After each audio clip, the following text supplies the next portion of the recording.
First ఒక ఊళ్ళో ఒక హిరణ్యకశిపుడు ఉన్నారంట. హిరణ్యకశిపుడు అందరిని చంపేస్తా కొట్టాడుతున్నారంట, మాంచుతాడుతున్నారంట. అప్పుడు అట్లే భూమిని తీసుకుపోయి సముద్రంలో వేసేస్తారు. భూమి మంచిని తీసుకుపోయి సముద్రంలో వేసేస్తారు. అప్పుడు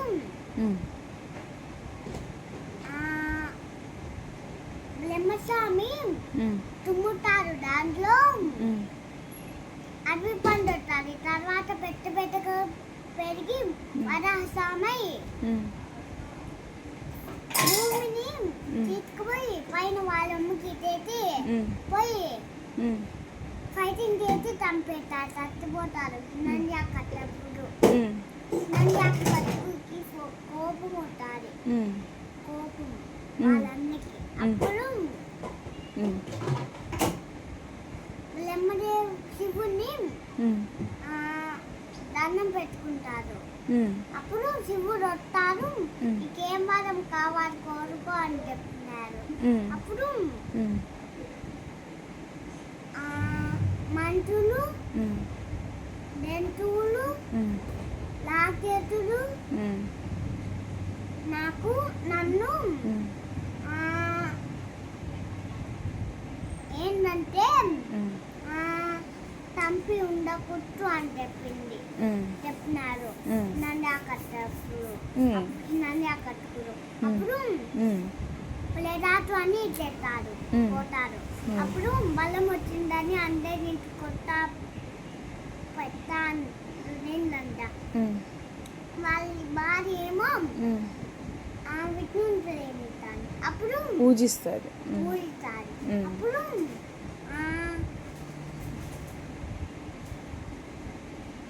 ప్రహ్లాదుడు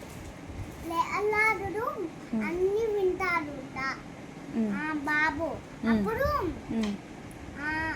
అతనే ఏం చేస్తారు,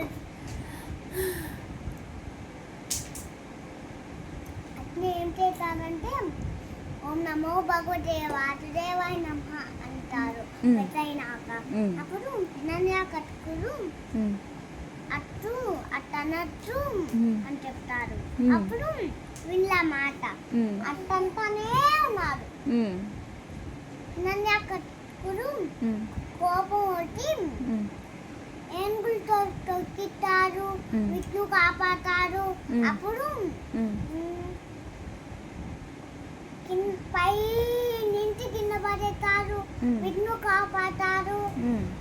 వాళ్ళ భార్యని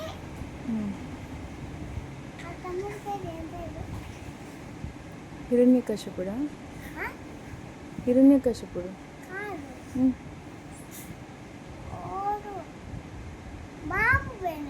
ప్రహ్లాదుడు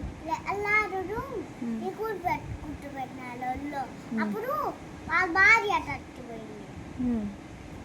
అప్పుడు విష్ణు కాపాడారు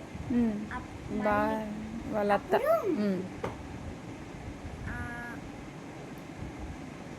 అట్నే స్తంభం భాగంలో కొట్టారు.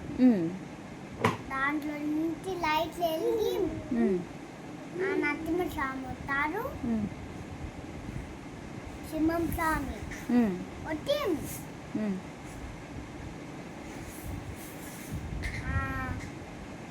కొత్త తీల్చి కొంటాం, దాంట్లో పేగులు తీసేసి కొత్త పాకలో కొట్టారు. అది తోడి. Okay, very good.